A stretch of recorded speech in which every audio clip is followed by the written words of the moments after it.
We're going to talk about Venezuela and the technocratic takeover of that country. You know, everyone's talking about, is it oil? Is it drugs?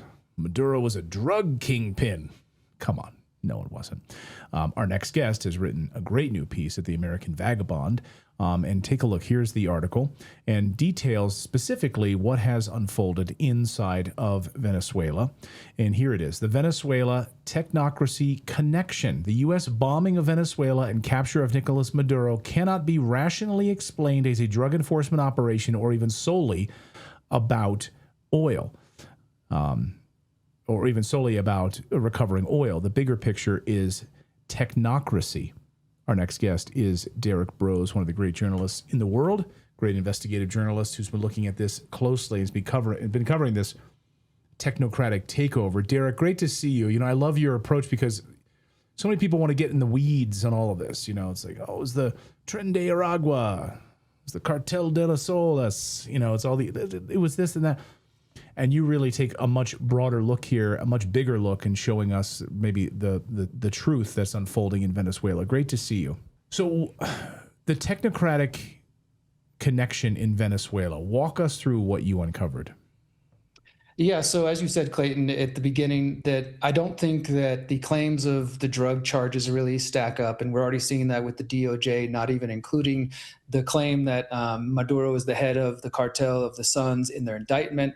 And there are some oil connections that I do cover in my article. Like, I thought it was interesting that you start to look at some of the oil companies that stand to benefit from the U.S. going into Venezuela, if they do in fact invest. And there's connections to BlackRock, you know, having about 1/5 or 1/4 of the ownership of some of these companies.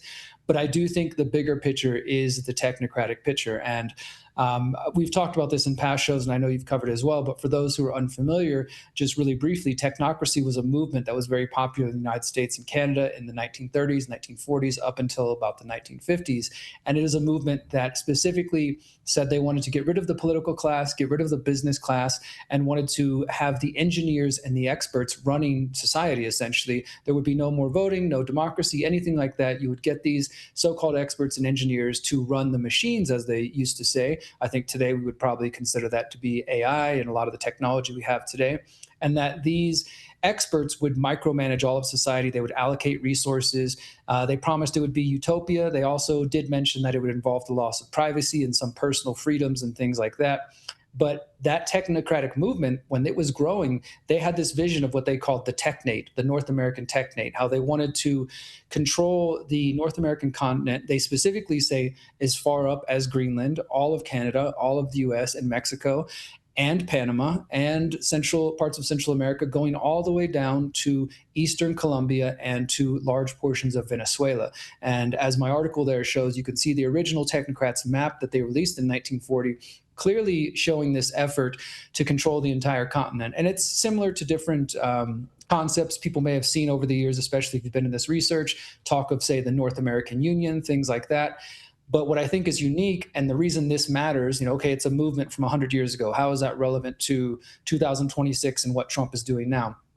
I think it's relevant because not only is Trump surrounded by the various technocrats that I know you've covered on the show, such as Peter Thiel, obviously Elon Musk. Elon Musk's grandfather, Joshua Hadelman, was actually involved in the technocracy movement in Canada, was one of the directors of Technocracy Incorporated. And so you have those sort of connections, but also you have this aide, this advisor to Trump, Stephen Miller. He's been one of the biggest advocates for saying the U.S. is not only going to go into Venezuela, but into Greenland. And you have his wife, Katie Miller, talking about going to Greenland. When you start to stack these things up and look at the original technocrats' plans and look at the people who are surrounding Trump, and you can see that they are following this plan to a T. And so, yes, it is about resources like oil, and there's other minerals and things like that. But I think it's more than that. It's that they are trying to implement this plan that people connected to the Trilateral Commission, now deceased Zbigniew Brzezinski, David Rockefeller, the folks who originally founded the Trilateral Commission in the 1970s, they were simply picking up this plan from the original technocracy movement.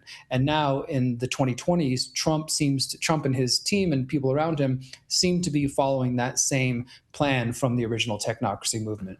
So that's really the high-level look at this technate. It's crazy to think about. I mean, just look at the map here. I mean, literally have a map from the 1940s. As you point out, the technate of America And I mean, it's right there. Like, again, listen to what they say and then watch what they do. And all of these pieces are coming together. You got the Greenland piece of this. You got Venezuela. You've got, of course, the pushing out of China and Russia in the Western Hemisphere, or at least the appearance of that anyway. How does the... Maybe you can talk about some of the machinery behind the scenes. Like, how does this come to fruition from a technocracy perspective? We're talking digital tracking, one sort of... I'm almost picturing like the European Union in a way, but without... It's very similar. Is it Washington, D.C. is in charge instead of Brussels? In the case of the Western Hemisphere, the North American technate, it probably will be and would be the United States in charge of that. At least that's the way the original technocrats envisioned it. And in their own writing, they say the technate will encompass the entire North American continent from Panama to the North Pole, because the natural resources and the natural boundary of this area make it an independent, self-sustaining geographical unit. So they did envision that the U.S. would probably be the strong power here, and they wanted to control the entire continent. And very similar, they also imagined there would be other what they call technates in different parts of the world, similar to what we see with the European Union. I mentioned the North American Union, and they make it clear that this is about resources in one level, that they want the resources of Panama, which I think we also have to put in the context that last year, 2025, Larry Fink, head of BlackRock, he bought 2 ports in the Panama Canal, and it was reported numerous places that he consulted with Trump before doing that. Also, of course, I mentioned that there is mention of Colombia and Venezuela specifically in the technocrats' plans. And recently, Trump, of course, is starting to threaten the president of Colombia. Now, again, he's saying this is about drugs, but he's putting him on notice, like he's doing with Iran and elsewhere, that the U.S. will go in there if they want to. I find that to be coincidental, that sort of also aligns with the technocrats' plans. And even more specifically to the Greenland aspect of it, in 1940 in the Technocracy magazine, the technocrats specifically mention Greenland, and he says, quote, "The acquisition of these territories should be a mandatory part of the program of continental defense for immediate achievement," and this is the important part, "either by purchase, negotiation, or the force of arms." So as far back as 1940, the technocrats were saying, like, if it comes down to military conquest, then so be it. It must be done, because this is what needs to take place in order for their plan of essentially a world government, what many of us would call a new world order. I think that we haven't always paid attention to the technocracy movement in the context of the new world order, but it's essentially the same thing by another name. They want to control and dominate as much of the world for resources. Like you mentioned, there's some strategic reasons. We know that they're trying to dominate, the U.S. is trying to dominate more of the Western Hemisphere. Trump's calling it the Don Road Doctrine, things like that. But I think ultimately it does come back to that technocratic vision. And in their words, they describe a world without freedom of speech, a world without personal privacy, a world where the machines, or again, I think we'd be referring to the AI, facial recognition, social credit scores, things like that, where the AI, the machines are used to allocate the perfect amount of resources. Because as with most tyrants, they sell this as a utopia where people would have energy credits, which sounds very similar to carbon credits, and that those energy credits would determine how much you get of various resources or products down to the person. I mean, they wanted this to be a highly meticulous, highly engineered system. That's why they thought the engineers and the experts should be at the top, because they said, well, the business people, they don't know what the heck they're doing. The politicians don't know what they're doing. The people are too stupid to know what's good for them. We need the experts to micromanage all of society, and that will then, in their words and their view, lead us to some utopia. Did you know the biggest threat to your smile is something silently happening to your gums? More than 78% of people worldwide experience gum recession that actually develops slowly over time. In the United States, nearly 50% of adults over 30 already show signs of gum disease. And by the age of 65, that number actually reaches 60%. It's pretty shocking. Gum loss is not just cosmetic. It's actually exposing tooth roots. Increasing sensitivity can lead to decay and even tooth loss. The problem is that standard toothpaste actually don't rebuild gum tissue at all, and they actually may mask the symptoms, never addressing the root cause, and consist of fluoride and all sorts of harsh additives inside of it. Have you seen those charcoal toothpastes? Terrible. Smile changes everything. It's the first ever fluoride-free peptide toothpaste designed to assist in the reversal of gum loss to the source. Peptides like BPC-157 and GHK-Cu support natural tissue repair, and nanohydroxyapatite strengthen and remineralize his teeth. They whiten without peroxides, while soothing botanicals and blue spirulina and aloe vera reclaim those sensitive gums. The result is stronger gums, healthier teeth, and a much brighter smile. So get 10% off plus free shipping. Head to twc.health/redacted and use the code redacted. You also quote, as you mentioned, Stephen Miller at the beginning when we started talking. I just want to put up a quote here on the screen that you have in your article. Miller told Jake Tapper on CNN, nobody's going to fight the United States militarily over the future of Greenland. We live in a world, in the real world, Jake, that is governed by strength, that is governed by force, that is governed by power. These are the iron laws of the world since the beginning of time. So, come hell or high water, no one's going to mess with us to get in the way of us taking Greenland, for sure. And so I guess that the real question then is, what about sovereignty? We're talking about these Latin American countries. What Canada? We see the Alberta freedom movement that's been. People are lined up. Trying to basically pushing for this referendum to secede from Canada. I guess there's obviously there's been a lot of push for them to maybe join the United States, oil pipeline going right up through to Alberta. So you'd be connected to have that corridor there. So what happens to sovereignty? Yeah, I think that's a great question, Clayton. And Stephen Miller really gives away the game right there. I've been sort of reflecting on this recently, that on one hand, in the past, I think some of us might have felt like, well, when it comes to politicians like Obama and others, they talk, they're well-spoken, constitutional attorney, people sort of can be deceived by the mask and not realize, the American empire that's behind it. But in the case of Trump and his recent actions and the saber rattling that's ongoing as we speak here, it's like the mask has come off the empire. Stephen Miller and others are saying, look, we're going to do whatever we want. We're going to take Greenland if we want. We're going to do it militarily. We're going to go into Venezuela. We might go into Colombia. We might go into Cuba. They're threatening Mexico, where I'm at right now. And I think that, again, on one hand, it feels like, okay, great, the mask is off, and at least they're being real, that they believe the rule of the jungle and is might is right. And that's kind of how it always has been. It's just, again, there was that veneer that people like Obama and others tried to maintain and have this political legitimacy. But in fact, it turns out it doesn't feel any better whenever the mask comes off. In fact, it feels even uglier. It's like, wow, this is where we really are. You have these people like Stephen Miller feeling perfectly, I guess, content and safe to say on public television, we're going to do what we want. Nobody's going to stop us. And as I point out in the article as well, his wife, she posted on Twitter the map of Greenland with the American colors over it and said soon. Maybe she knows something we don't know, but they're clearly telegraphing that they're going to come for Greenland. And as I said, this fits perfectly in with the technocrats' plan. Another just interesting detail that I found, that Katie Miller, Stephen Miller's wife, she was an employee of the Doge experiment under Elon, and then worked with Elon directly before now she has a podcast. But it's just, you start to see, again, the circles that these folks are all running in, the technocrats either advising Donald Trump, funding his campaigns. We have at least 17 to 20 different acolytes of Peter Thiel who are in the Trump administration in different departments. We have members of the Bilderberg Group. We have members of the World Economic Forum, Young Global Leaders. I pointed this out in numerous articles in 2025. And I think what we're seeing here with Venezuela, with the threats to Greenland and elsewhere, is really just showing that the same people who have been in charge over the last decades, they're still there. There may be some aberrations with Trump and his unpredictableness, but for the most part, the same agendas we've been opposing during Democratic regimes and Republican regimes prior to Trump continue in 2026. Unabated. Yeah, right. Exactly. Take a look at this, Derrick. This was a short time ago in Caracas. This is a large rally, a pro-Maduro rally.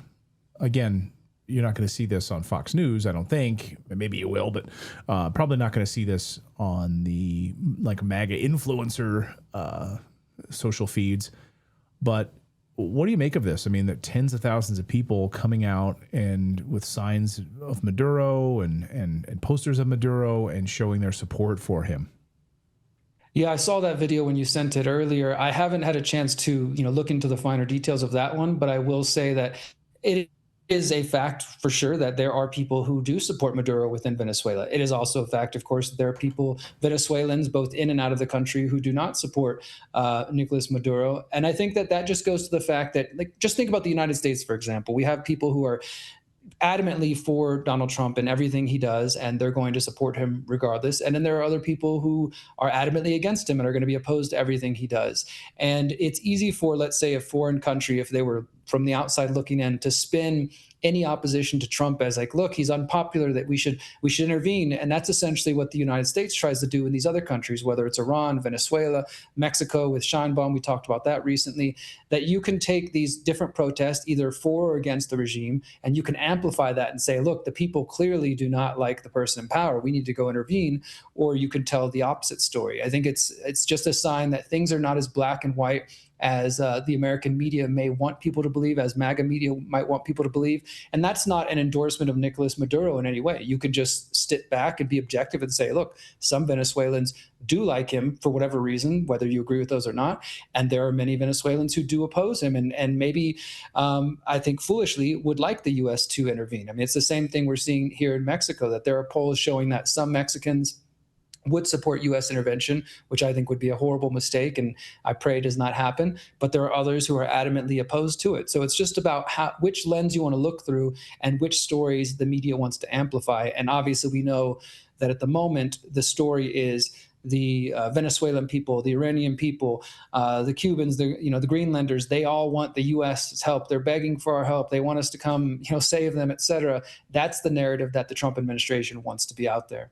Right. And I should point out that march that we were just seeing there was the Great Workers' March, or the Large Workers' March. And as what they're calling for, and even what the local media was saying there, was the free President Maduro and the First Lady, or liberate the president and the First Lady. So to your point, and that's exactly what we're seeing in Iran right now, right? If you can you actually talk about like the legitimate protests and why they were upset about high inflation over the past few weeks? And then can you also then have a conversation about Mossad and the CIA infiltrating and actually co-opting those protests? And, it's not, that's why these things work, right? That's why these co-opting of these types of protests by the CIA, these color revolutions, Mossad, otherwise, that's why it works, because it looks like all of these people are upset and they're attacking each other. January 6th, you have feds involved in creating that, right? So it's the reason they do it is because it works. And these things can all be true, as you said. I mean, there's definitely people upset at the Iranian government and upset about inflation and other issues. And it appears from some protests and things we're seeing, which, I mean, obviously AI-generated videos is a concern these days, and we have to be careful and skeptical and not just, go ahead and repost something because it confirms your biases. But it does seem to be true that in that case in Iran as well, there are people who do support the regime. Again, we don't have to agree with their reasoning, just to recognize that the situation is more complex on the ground. And that's something that we talked about recently in Mexico when I was out here reporting. And yes, there are people who oppose the current president. There are people who gratefully, are grateful for her and support her. Both factions exist. And we have to be willing to kind of look into these nuances, look at these bigger pictures like I'm trying to do here in Venezuela with the technocracy angle, and ask who benefits from this, who stands to gain? Who stands to gain from the U.S. bombing and intervening in Iran and Venezuela and, in Mexico and Cuba and Colombia and all these other places? And I think, unfortunately, we are going to see more of this. 2026 is just beginning. And, maybe there's some level of saber rattling that's just going on. It's just Trump talking a big game. Like with Mexico, I've thought maybe some of this talk about we're going to go into Mexico on land, it could be sort of a bargaining chip for the fact that this summer, 2026, the U.S.-Mexico-Canada agreement is coming up for renegotiation. And so maybe Trump is doing some of this saber rattling as a way to get a better position. There are definitely more factors and angles than we are typically shown in the corporate media and even in the mainstream alternative media. So I definitely appreciate you giving me a chance, Clayton, to talk about this and bring in the technocracy angle, because I do think too many people are missing this piece of the puzzle. No, you blew me away with it, and I hadn't thought about it. People are talking about drugs and oil and other things, and archaeological dig sites that are actually hidden there underground.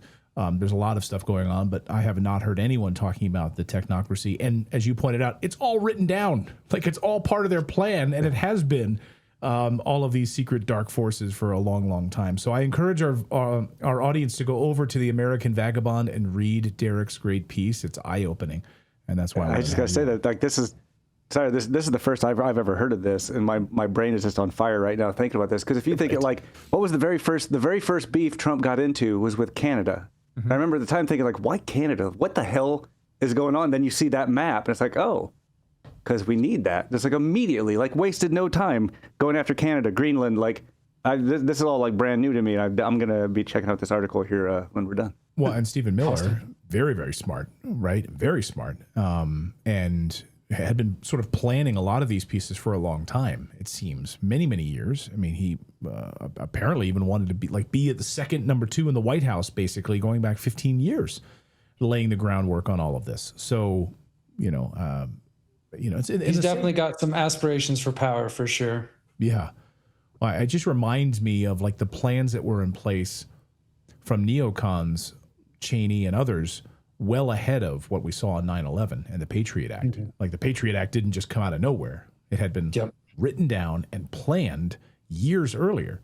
And so, again, I come back to these plans where these deep, dark souls get together in smoky rooms and have these meetings, and it informs everything that we're seeing today. So I encourage people to go and read it. Derrick, thank you for being the tip of the spear on this stuff. I really appreciate it. Great work as usual. Thank you, Clayton. Appreciate your time.